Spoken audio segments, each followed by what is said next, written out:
வணக்கம். இந்த நாளில் சின்ன சின்ன வெளிச்சங்களில் இன்னொரு புதிய சிந்தனையை தெரிந்து கொள்வோம். தபசு காலம் முடிந்து அதைத் தொடர்ந்த ஆராதனைகள், அதற்கான திருச்சபை அட்டவணைக்குள் நாம் நுழைந்து விட்டோம்.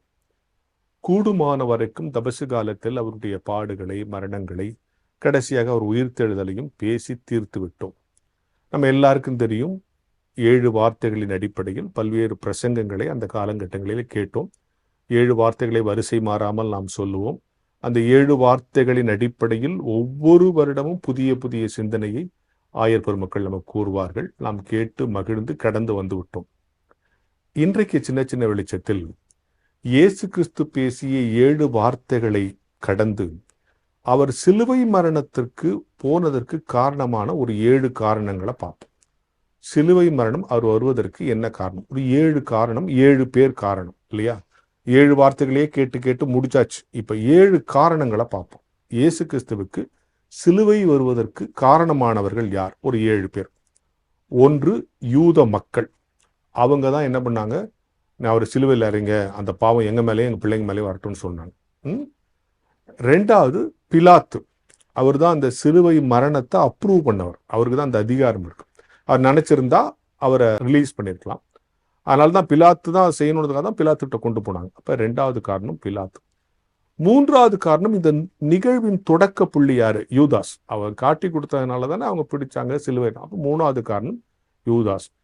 4வது காரணம், அன்னைக்கு இருந்த குருமார்கள், பரிசேயர், சதுசேயர், இவங்க எல்லாரும் எப்படியாவது இவரை தீர்த்து கட்டிடணும், அதை லீகலா செய்யணுன்றதுக்காக தான் சிலுவை மரணத்துக்கு அவரை கொண்டு போகிற லீகல் ப்ராசஸை ஸ்டெப் பை ஸ்டெப்பா செஞ்சாங்க. ஏன்னா அவங்களுக்கு ரூல்லாம் நல்லா தெரியும். 4வது காரணம். 5வது காரணம் யாருன்னா, உலகத்தின் பாவம். உலகத்தின் பாவம்னா உன்னுடைய பாவம், என்னுடைய பாவம். 5 காரணமாச்சா? 6வது காரணம் எது தெரியுமா? இயேசு கிறிஸ்துவே சிலுவை மரணத்தை விரும்பி ஏற்றுக்கொண்டார். மரணம் அவரை சந்திக்கவில்லை, அவர் மரணத்தை சந்திக்க ஆயத்தமாய் இருந்தார். சிலுவை ஏற்றுக்கொள்ள அவரை எஸ்கேப் ஆகி போயிடணும், எப்படியா தப்பிச்சு போயிடணும்லாம் நினைக்கல. அவர் சிலுவை மரணத்தை ஏற்றுக்கொள்ள தயாராக இருந்தார். 7வது காரணம், பிதாவினுடைய சித்தம். பிதாவுடைய சுத்தம், அவர் இந்த உலகத்துல பிறந்து சிலுவையில மரிக்கணும். பிதாவுடைய இந்த 7 காரணங்கள். இப்போ உங்களுக்கு ஒரு கேள்வி வரணும். இந்த 7 காரணத்துல முதல் 5 காரணம் ஓகே. யூத மக்கள் ஓகே, பிலாத்து ஓகே, யூதாஸ் ஓகே, குருமார்கள் ஓகே, உங்களுடைய என்னுடைய பாவம் ஓகே. 5 காரணம். 6வது காரணம் என்ன? இயேசு கிறிஸ்து விரும்பினார், அவரே விரும்பினார். 7வது காரணம், இது பிதாவுடைய சுத்தம், பிதாவுடைய பிளான். அப்போ இது பிதாவுடைய பிளான்னு சொன்னா, இயேசு கிறிஸ்து விரும்பி சிலுவையில ஏத்துக்கிட்டான்னா, முதல்ல செஞ்ச இந்த 5 பேர் செஞ்சது தப்பு இல்லைல்ல? யூதாசு, பிலாத்து, குருமார்கள், யூத மக்கள்லாம் பிதாவுடைய சித்தம் நிறைவேறவும் இயேசு கிறிஸ்துவனுடைய விருப்பத்தை நிறைவேறும் தானே இன்டைரக்டா ஹெல்ப் பண்ணியிருக்காங்க. அப்ப இது தப்பு இல்லைல்ல அப்படின்னு ஒரு கேள்வி வரும்ல. அந்த கேள்விக்கு விடை சொன்னாதான் இந்த தாட் நிறைவேறும் இல்லையா? உலகத்தின் பாவமும் ஒரு காரணம் இல்லையா? உலகத்தில் இருக்கிற உன்னுடைய என்னுடைய பாவம் ஒரு காரணம் இல்லையா? அந்த உலகத்தின் பாவத்தின் வெவ்வேறு வடிவங்கள் தான் இந்த யூத மக்களும், இந்த பிலாத்தும், இந்த யூதாசும். சரியா? தவறான விஷயங்களுக்கு எங்க மேல பழி வந்தா போதும், பழியை ஏத்துக்கிட்டாது அடுத்தவனை பழி வாங்கணும்னு நினைக்கிறாங்களே, அதுக்கு குறியீடு தான் யூத மக்கள்.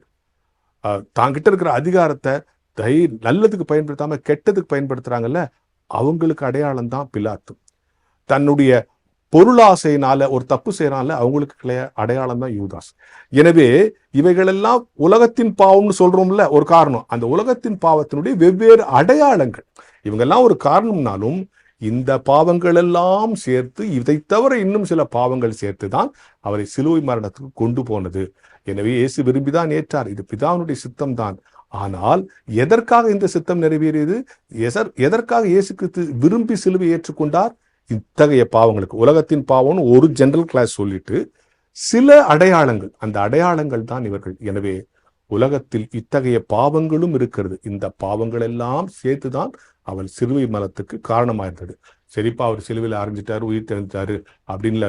இன்றைக்கும் அத்தகைய குறியீடுகள் இருக்கு. இன்னைக்கும் பதவியை தவறாக பயன்படுத்துகிறவர்கள், பணத்தாசைக்காக சில தவறு செய்கிறவர்கள், பழிவாங்க வேண்டும் என்பதற்காக நான் மீது பொய்யையும் புரட்டையும் சொல்லுகிறவர்கள், இப்படியெல்லாம் இன்றைக்கும் இருக்கிறார்கள் என்று சொன்னால், சிலுவைக்கு காரணமான அந்த 7 காரணங்களை தொடர்ந்து இன்றைக்கும் அந்த 70 காரணங்கள் நம்மில் வாழ்வியல் தொடர்ந்து கொண்டிருந்தால், நாமும் அவரை சிலுவைக்கு ஒப்பு கொடுத்த காலத்தில் வாழவில்லை என்றாலும் ஒப்பு கொடுத்த பாவத்திற்கு ஆளாவோம் என்கின்ற சிந்தனையோடு இந்த நாளை தொடங்கும்.